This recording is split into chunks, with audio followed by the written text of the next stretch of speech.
আজকে এমন একটা জায়গায় আসছি, এখান দিয়ে দেখি ফ্রান্সে যাওয়া যায় কিনা। পাহাড়ের উপরে আছি এই মুহূর্তে, এখন নিচে নামবো। আমি তো অনেক এক্সাইটেড, খুব স্ক্যারও লাগতেছে, দেখি কি হয়।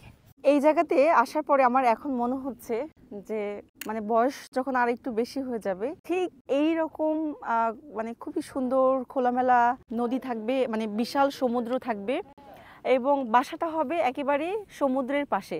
মাঝে মধ্যে কষ্টগুলো সমুদ্রের কাছে গিয়ে বলতে পারবো, সমুদ্রকে গিয়ে বিচার দিতে পারবো। মানে এত ভালো লাগতেছে আমার কাছে মনে হচ্ছে যে আজকে আমি না যাই, এখানে থাকি, এখানে বাড়ি করি, বাড়ি কিনি, বাড়ি ভাড়া নিই, থেকে যাই। আমার যেতে ইচ্ছা করতেছে না, কারণ এত সুন্দর আল্লাহর কাছে।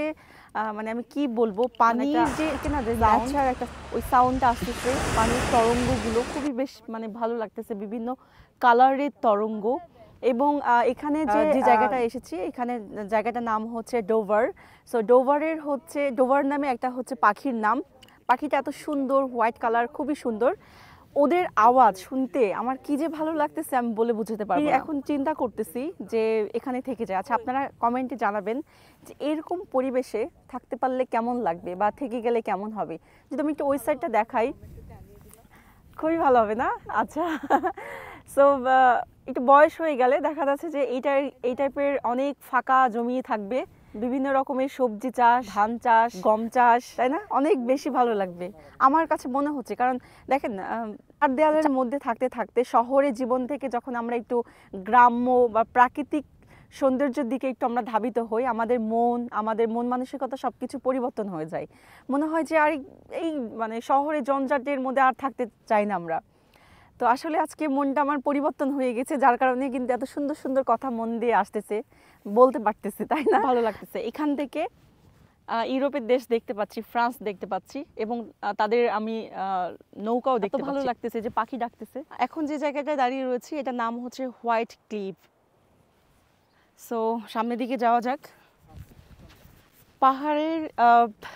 পাহাড়ের উপরে আছি এই মুহূর্তে, এখন নিচে নামবো। আমি তো অনেক এক্সাইটেড, খুব স্ক্যারও লাগতেছে, দেখি কি হয়। কি নাইস! আজকে এমন একটা জায়গায় আসছি, এখান দিয়ে দেখি ফ্রান্সে যাওয়া যায় কিনা। মাঝে মধ্যে দেখা যায় যে নদী পথ দিয়ে আপনার হচ্ছে বিভিন্ন দেশে, ইউরোপের বিভিন্ন দেশে যাওয়া যায়। সো দেখি আজকে ইংল্যান্ডের জমি দিয়ে ইউরোপের অন্যান্য দেশে যাওয়া যায় কিনা। এমন একটা জায়গায় এসেছি আমি এখন এই মুহূর্তে। অপরূপ সৌন্দর্য, মাশাআল্লাহ, আল্লাহর সৃষ্টি কত সুন্দর। এমন একটা জায়গায় দাঁড়িয়ে রয়েছে, আমি যদি একটু দেখাই আপনাদেরকে, নাই কোনো বানানো কৃত্রিম বিল্ডিং, কিছুই না, বিশাল বড় একটা ফার্ম বলা চলে, খোলা আকাশের নিচে। ওয়াও, এই সেই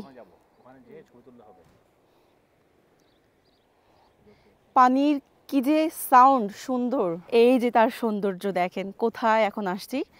সো আজকে মেনলি আমার টিচারের সাথে